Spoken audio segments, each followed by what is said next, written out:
headlines, sorting through the media bias, exposing the propaganda, and challenging you to use your brain. It's time to tap into the truth. Yes, that's right, ladies and gentlemen. It is indeed time to tap into the truth. Welcome to tonight's broadcast. Happy to be back here on Spreaker. I've been away a little while. Not necessarily intentionally, but I have been working on Tap Into the Truth at the website over on Facebook, trying to keep the Facebook page with hot news topics of the day.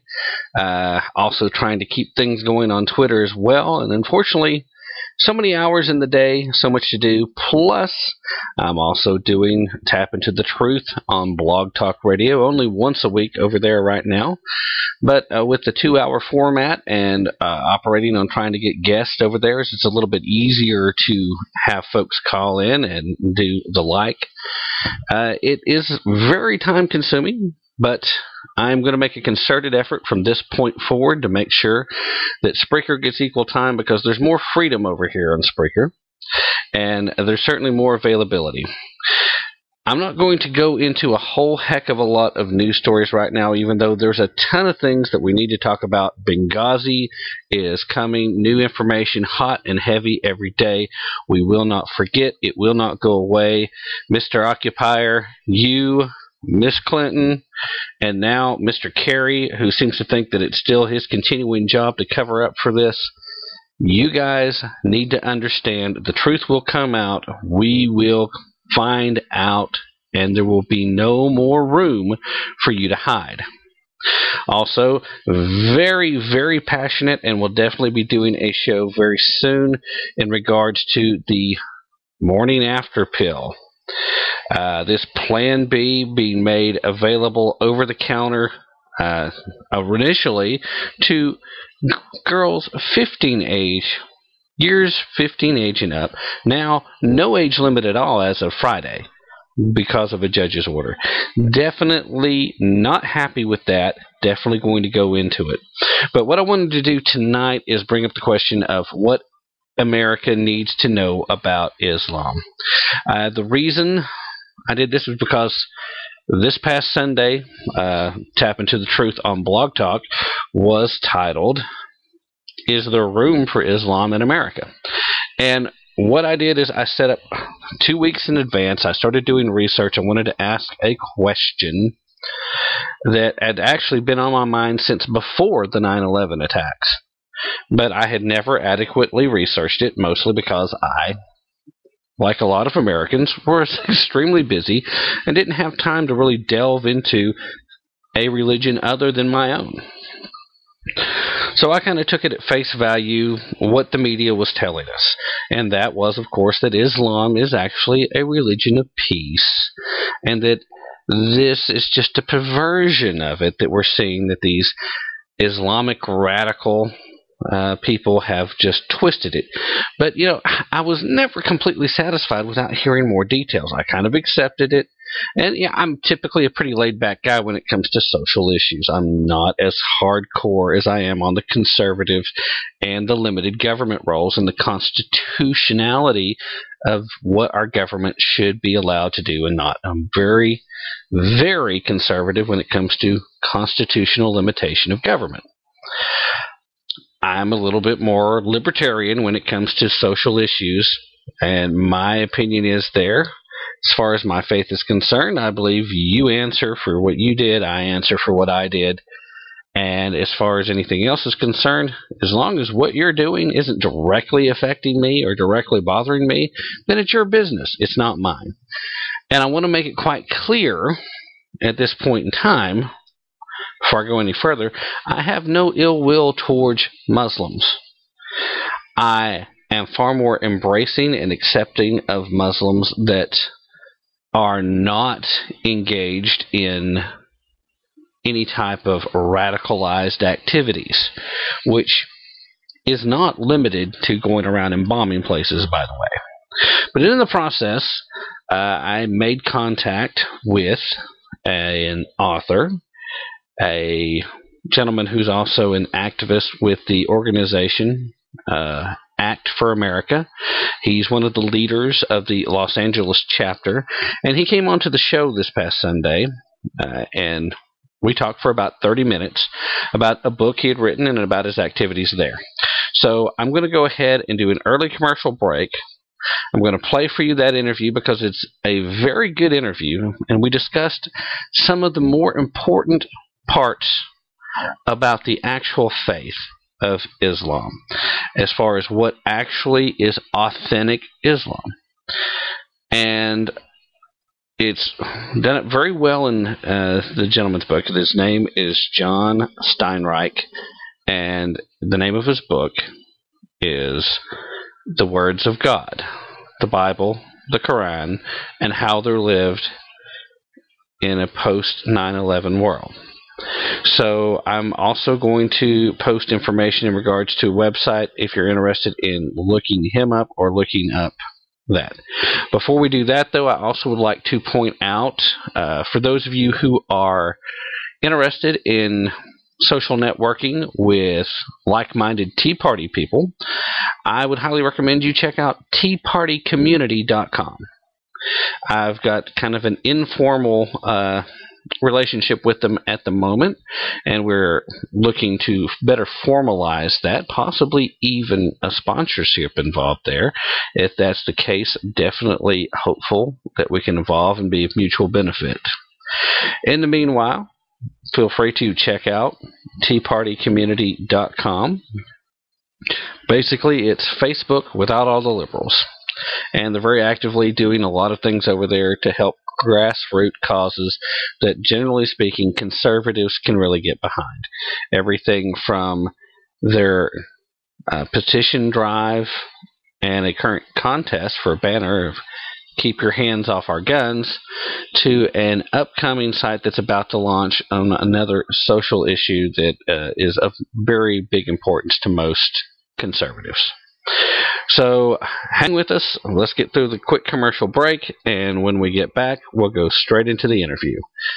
Thanks for being with us, and we'll be right back.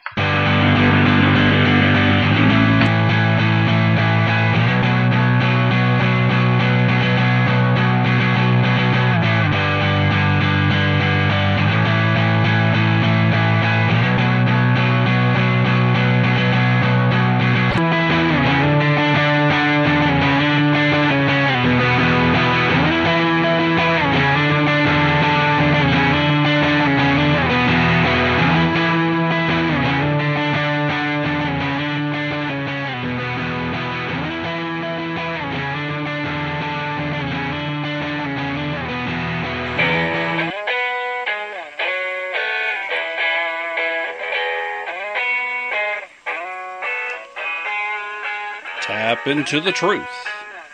Check us out at tapintothetruth.com for our latest blog posts and for links to all of our past broadcasts. Don't forget to like us on Facebook and to follow us on Twitter. That's Tap Into the Truth, right here on Spreaker Radio. Yes, that's right. Right here on Spreaker Radio.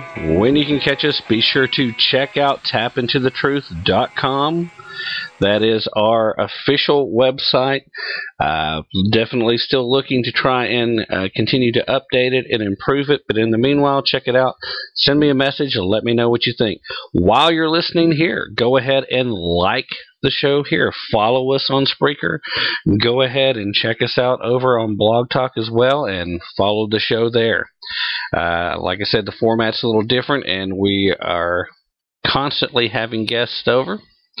Most recent guest most recent guest for today that I'm replaying the interview from Sunday, John Steinreich, and we're going to go ahead and play that interview right now. I hope that everyone enjoys listening to the interview, and well, here we go. Ladies and gentlemen, I would like for you to welcome to the show today's very special guest, Mr. John Steinreich. John, thank you for coming onto the show and talking a little bit to us. Go ahead and tell the listeners a little bit about yourself, if you don't mind.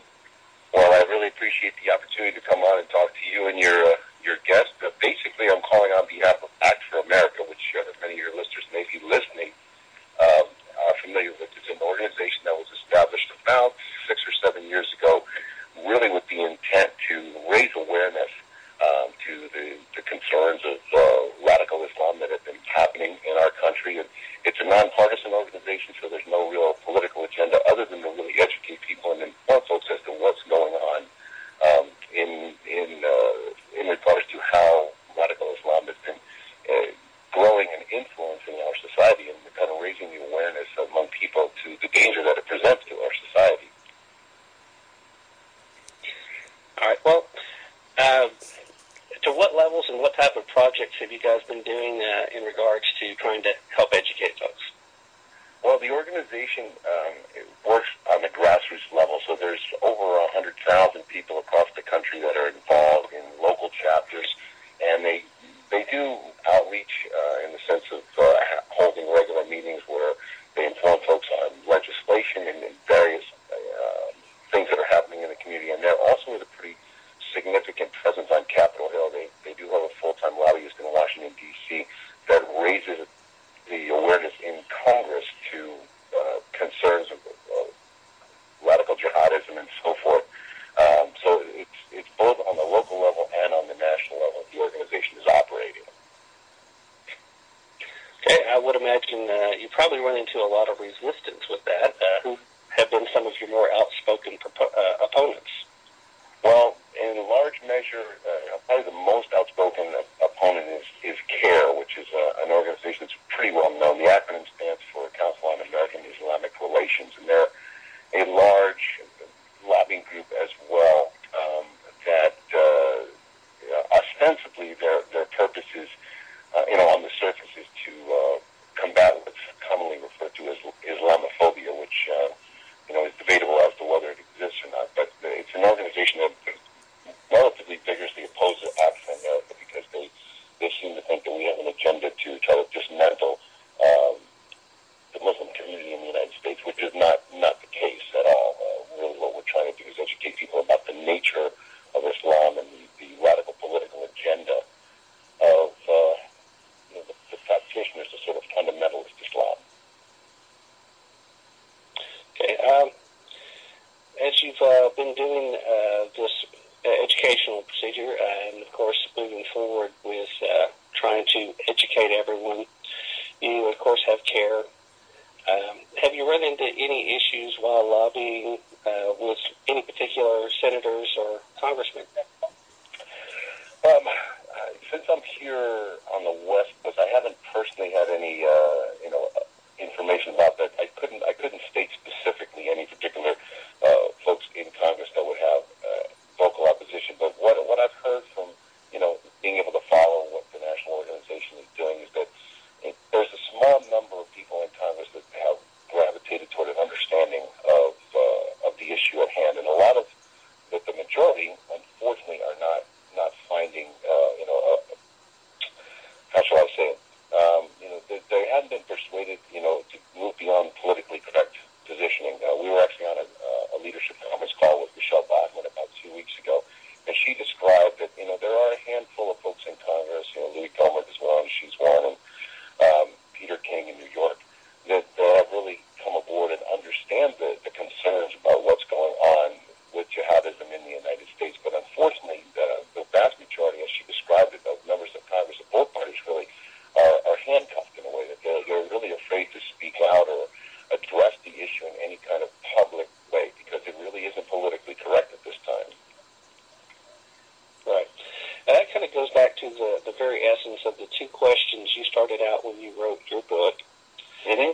Of course, I have been reading your book. I haven't completely finished it, time constraints being what they are, but I have very thoroughly enjoyed reading it. And I have to say, thank you. I want to give you full kudos on making every effort to try and remain as completely unbiased as you could early on. But I kind of noticed probably about halfway through it seemed to be getting harder and harder for you to have an unbiased feel. Yes. Yeah, that's true. I appreciate you commenting on that. I really, as best as I could, I tried to be as objective as possible. And of course, it's difficult for any writer because anytime you come to a work of nonfiction, you're going to come with a point of view. And I'm unafraid to say that I'm a Christian. I'm evangelical Christian, and I'm proud to wear that. And I believe very deeply in Christian principles, Christian values, in the Bible. So, that's definitely my slant.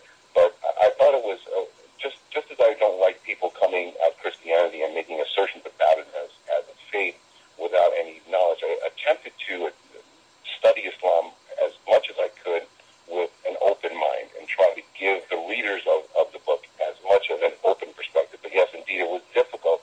The more I read, the more I researched, the more I wrote on it to keep it from being, slanted heavily in favor of Christianity as opposed to Islam. Right.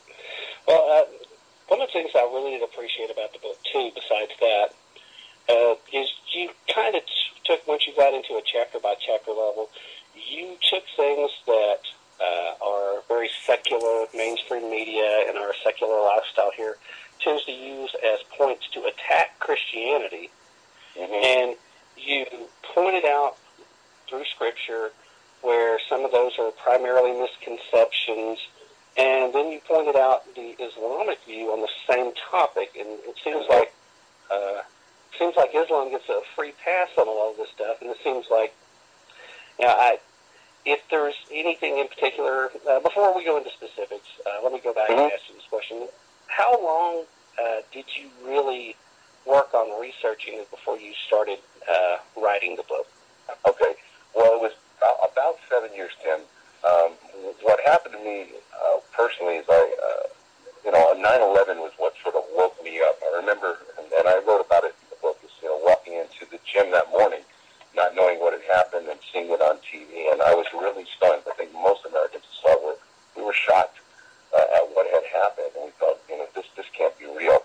And then, immediately thereafter, we heard the narrative that was put out in the media and the government, well, it's a religion of peace, and you got a bunch of crazy guys that just sort of misinterpreted what the religion was and went and did this half-cocked crazy thing.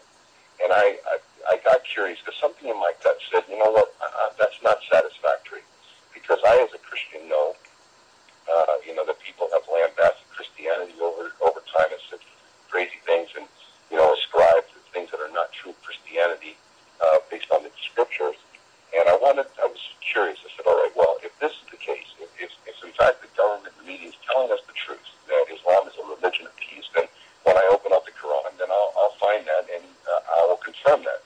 So I began to read and research everything I possibly could. I got a copy of the Quran from CARE, so it was an authorized version with very detailed footnotes. And I read supporting literature, which is called the Hadith, and I studied anywhere and everywhere, both the apologists and the for Islam and the opponents thereof. And, after about 7 years of digesting this at every possible opportunity, my head was just swimming. And I discovered really that the narrative that had been put out in the media all those years was inaccurate. It did not reflect exactly what was taught in the doctrines and the documents of Islam. And so I, wanted to, at first I thought maybe I would develop a sermon that I could teach, but when I got 15 pages into writing this sermon, I figured that my pastor was not going to allow me that much time on a Sunday morning to do some sort of comparative analysis between Christianity and Islam. So I just said, I've got a lot of this stuff is swirling around. I really think it's important for people, particularly in the Christian community, to understand the significant differences between these religions. And I said, I've got to put this into a book form and see if I can just help educate people. So it's about 7 years that began really writing it in force in 2008 or so, and I finished it and published in 2009. And since that time, I've been working throughout for America, and sort of as an independent author, going around and doing speaking engagements and trying to talking in churches and political groups and whatnot, to just try to raise awareness. Right. Well, just to take a little bit from the book, I already mentioned that you started with two basic questions, and honestly, part of why your book really kind of resonates with me because I had similar questions now. I've been kind of reiterating that throughout the show earlier. But you laid out your two questions. Number one, was the Muslim terrorism committed on 9/11 endorsed by authentic Islam in the scriptures, or did the terrorists distort the religion in order to further their political agenda? And then question number two, is Islam kin to Christianity as a religion of peace? Yep. And you go through chapter after chapter looking at specific things, and I believe it was chapter 11 where you finally sat down and give your answer at that point, even though you weren't finished with everything by then. You felt obviously justified that you had acquired enough information for your argument to make that. But what I have to tell you is I've kind of followed a lot of the same type of research patterns and taking a look at it, and I don't see anywhere where any of your information is off. So obviously your research is dead on as far as I can tell. So any of these apologists that want to come at it obviously haven't done their due diligence, or they have an agenda. And not that that would ever happen in America. Oh, no one comes to anything with an agenda, Tim. Absolutely not. But again, I already mentioned I really liked, especially when you got into chapter 2, you started explaining the Christian idea of the nature of God, and then the Muslim nature. And the biggest difference there being, of course, that Islam seems to see God as being separate and indifferent to humanity. Yes. Whereas, okay, go ahead. I'm sorry. No, that to me was a very astonishing point, because you hear people in the American media describing, religion of peace, and all religions are the same, and sort of we grow up, whether we're Christian or not in this country, having sort of that as an underlying thought pattern that all people are relatively good, and all religions lead to the same place. But when you start digging down into the actual doctrines of what you're comparing the Bible and the Quran, you see a very, very different picture. I mean, we know as Christians that God is about intimacy. Jesus came in a personal form and interacted with us and lived among us and loves us. But when you start to read the Quran, you find really kind of a very, very distant God. Their God is far away, unapproachable, untouchable, and really can only be pleased through certain duties. In fact, there's a part in the Quran, I wish I had off the top of my head, but Muhammad is reported as saying even he didn't know where he was going to end up in the afterlife. So there's not a lot of closeness at all. So, I mean, there's a great separation between man and God in the two religions. And when you compare those side by side, it makes for a very stark contrast as to the culture and the society that grows up bathed in those concepts of God. Their whole concept of salvation is very different too. Yes, it absolutely is.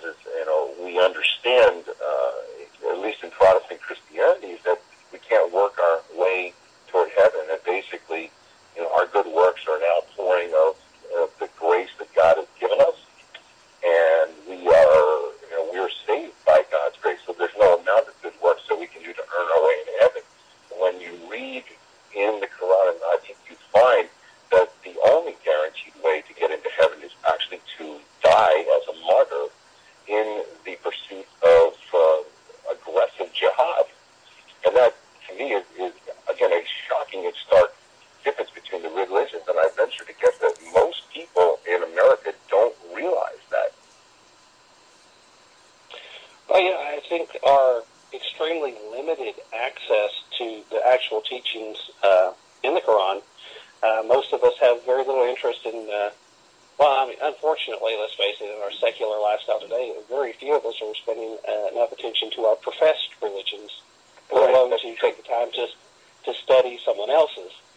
Absolutely. But it's only through comparison and contrasting these things that we really get a good idea. I mean, that to me was one of the most shocking things. It's the first thing that occurred to me when I read that, and I was reading same sources that you referenced to go back and do my research, and then I found a few more. But it just absolutely struck me, how could someone who believes the only way into heaven is through deeds somehow equate the killing of innocent people and that making you martyrdom, and that be your guaranteed way in? Yeah, it's very upside down from what we in the West understand. I mean, it's antithetical to our thought process. So, even as secular as our society is, at least at this juncture in our history, we are influenced still. Our culture of right, our sort of our rights and our wrongs in Western civilization, as secular as it is, still has it on straight. There's no secularist who would say that it's a good thing to kill other people in the name of advancing your point. At least they wouldn't say it publicly now. But in Islam, when you really dig down into it, you'll find that yes, in fact, it's permissible, it's allowable, it's endorsed, it's authentic to say yes, you are allowed as a Muslim to kill the unbeliever wherever you find him. That's Quran chapter 9:5, and that's lauded as a holy doctrine. And that to me is what has been from the moment I discovered it to this very moment that we're speaking now, been shocking, appalling, and frightening. Yeah, and I think if most non-Muslims were aware of that, they would feel the same way. I mean, how can it not? I'm absolutely frightened you that maybe somebody who's moved in next to you could possibly be a jihadist, and next month they could be planning to blow up something in your downtown square. And in the meanwhile, they seem nice enough. You can even interact with them. Isn't that really what the picture was of these the Sarnaya brothers in Boston? They're college students, and they're just hanging around at the gym and boxing and all this stuff. They seem like nice guys, taking pictures, posting on Facebook, tweeting, all of that stuff. And then next day, they show up with, WMD at the Boston Marathon, ready to kill an 8-year-old child who, Martin Richard is now gone to be with God in heaven at 8 years old because his mother and sister laying mutilated in the hospital. We don't know. And something else I think is really important for people, to understand in all of this is that not only is it endorsed in the Quranic and Hadithic teachings that violence is permissible and even acceptable as a means of advancing Islam and getting one to heaven, is that it's permissible in all of the Islamic doctrine to be deceitful and to actually speak out of both sides of your mouth, particularly when if you're a Muslim and dealing with a non-Muslim. And that makes it even more dangerous. So as you were describing, if my neighbor moves in next door to me and he's a Muslim and he seems like a nice guy, well, obviously I'm not going to treat him badly, but there's no way to honestly know his degree of fidelity to Islam, and there's no way to know whether, he's being nice to me because he's a decent guy and doesn't practice the political or the aggressive jihadist form of Islam, or whether he's just withholding and hiding it because it is permissible. But there's an interesting commentary that I discovered that was written on the Quran around the 14th century by a very noted Islamic scholar named Ibn Kathir. And what he described in his analysis of the Quran is that, it was okay for Muslims to be separated from the rest of the world and hold, animosity toward non-Muslims in their heart. They could have treaties, they could be nice to them, shake their hand on the surface, but still hold resentment and hatred in their heart towards the non-Muslim. And it's an author, an Islamic commentator, 700 years after Muhammad's time and 700 years before our time recognized this. Well, it's no different today. We can say from its origin, really, that's the way Islam has always been, is that it withholds from non-believers any kind of genuine friendship and places itself higher and permits, the aggressive jihadism to be part of the fabric of the faith. In fact, in part of your book, you actually talk about making the distinction in how Christianity and then Islam is taught to deal with the Jewish people, Yes. How they're taught to deal with women, and these are a couple of very surprising points that you think that if the American left was a little more aware of, they might not be so quick to protect the extremist members of the Islamic faith. If you don't care, if you would like to go ahead and talk a little bit about that. Sure. Those are two areas that I think are very critical in understanding, the risk that the West faces with Islam. So we'll talk, about both of those subjects. The way that Christianity and Islam talk about women is really, really difficult, or very different, I should say. In America, a lot of times sort of the secular, progressive left bashes Christianity because, there's a relatively common passage in the book of Ephesians that talks about, wives must submit to their husbands and so forth. Right? And since Christianity is, if there is a dominant religion anymore, that's what the left looks at, like, oh, you women are supposed to be submissive to men, it's chauvinistic and all of that stuff. And, without going into Christian doctrine, that's not, that form of submission is not, supposed to be a forcible submission. We understand that. In Islam, however, which does not get much play, is that there's a very significant passage, and it's in the Quran, chapter 4, verses 32 to 34. And in this passage, it actually states that husbands are allowed to beat their wives if they are unsubmissive. Okay? Now, there's nothing in Ephesians chapter 5 that says, wives submit to your husbands and then your husband is allowed to beat you. That doesn't exist. What the Bible says is that wives submit to their husband, love your wife as Christ loved the church, and just before that it calls both men and women to submit to one another out of reverence for Christ. In the Quran, there's nothing of that nature, nothing whatsoever. The Quran allows and endorses wife beating as a means of asserting the husband's dominance, and it's supported in many places in the Hadith literature. And if your listeners don't know, the Hadith is also canonical literature. So the Quran is the holy book, and the Hadith are sort of the histories and the additional teachings of Muhammad.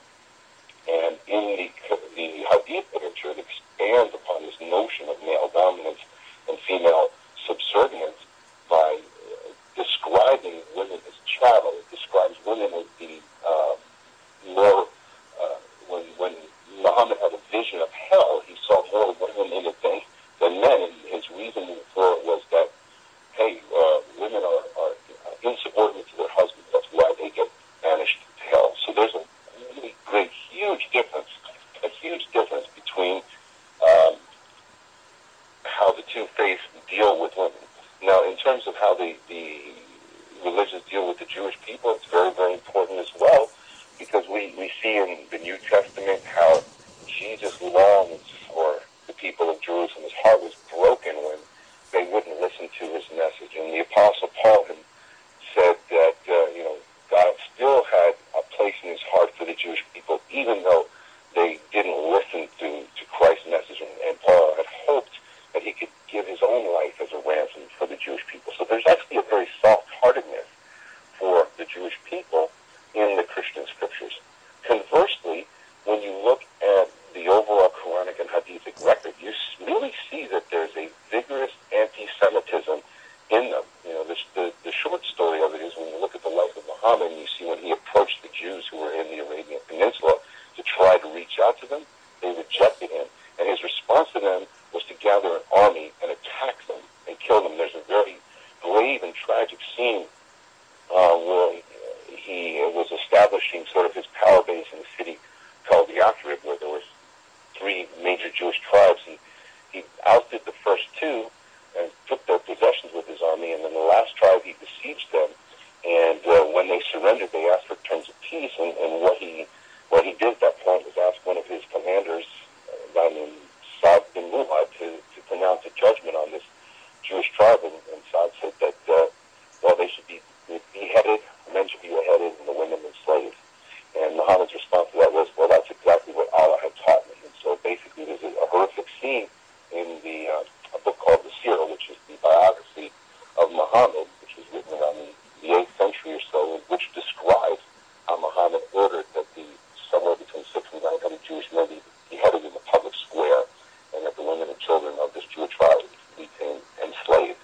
And that set a precedent for the behavior of, Muslims for generations to come, all the way to the present day. So as opposed to having a soft-heartedness and an understanding and a compassion for Jews, as we find in Christianity, we find a very hard-heartedness and a violent response to Jews in the Quran and the Hadith.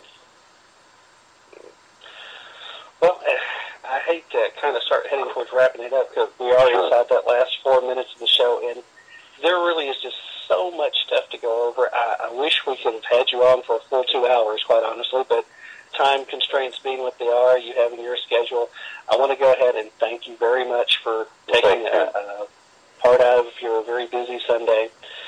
Is there any other projects you've got going on, either with ACT with America or anything else personally going on, or just anything you want to throw your 2 cents in? Yeah. A couple of things. First of all, for your listeners, I would really encourage everyone to visit actforamerica.org.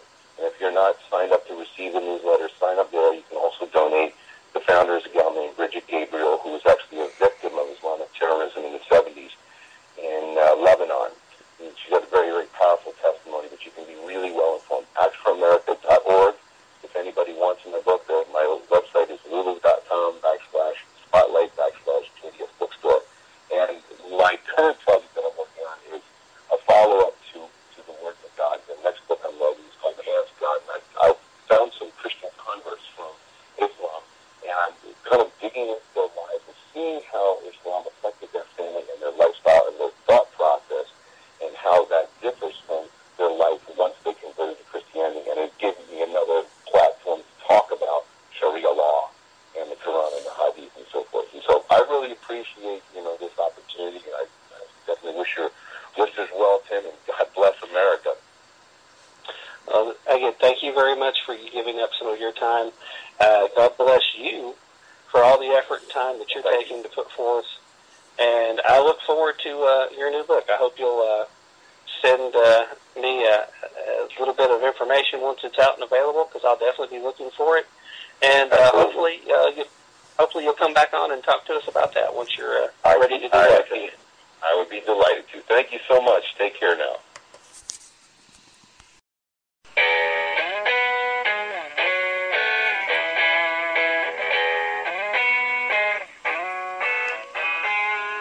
Tap into the truth. Check us out at tapintothetruth.com for our latest blog posts and for links to all of our past broadcasts. Don't forget to like us on Facebook and to follow us on Twitter. That's Tap Into the Truth, right here on Spreaker Radio. Yes, that's right. Right here on Spreaker Radio, it is indeed Tap Into the Truth, and we are winding down tonight's show. We've just finished listening to the interview with John Steinreich, a noted author of a very well-written book that compares and contrasts the primary differences between Christianity and Islam. I will go ahead and put a link, list a couple of links that have been mentioned in today's show in the show information. So if anybody decides to check this particular broadcast out from the archives, the description of the show will have those links available. So if you're interested in looking it up, one of the links I will put in is a direct link that will allow you the opportunity to take a look at the book and possibly go ahead and purchase it. It is still currently available in paperback and as an ebook. I recommend downloading the ebook. It was easy enough. I certainly did that myself as part of my research getting ready. Like I mentioned earlier, when I started this, it was basically I decided it was time to answer the questions that I never took the time to answer immediately following 9/11. I have always been very accepting, and I am definitely the type of person who firmly believes that we have to accept the Constitution, and in doing so, we have to accept all of the Constitution, not just the parts we like and ignore the parts we don't. that's something that the so-called progressives like to do. And ultimately, they do that because, number one, they like redefining things in the first place. It's the only way they typically win arguments. But number two, they also very much like to denigrate parts of the Constitution, knowing that in essence, an attack on any part of it is an attack on the whole thing. Eventually, you can destroy the Constitution completely if you get enough people to ignore enough parts of it. That is part of our constitutional setup, the establishment, is the freedom of religion. Freedom of religion, to me, is probably the single most important part of our nation's history, because by all rights, it is essentially what brought the Pilgrims to Plymouth Rock in the first place, and that's what led to our country being founded. So I'm always hesitant about even questioning or attacking someone based on their belief system. I'm very laid back and accepting of just about any view. Like I said before, as far as I'm concerned, I will sit and talk to you about my faith if you want to talk to me about it. But when it comes right down to it, your business is your business. You're the one who'll have to answer for it. I'm not going to try and force anything on you.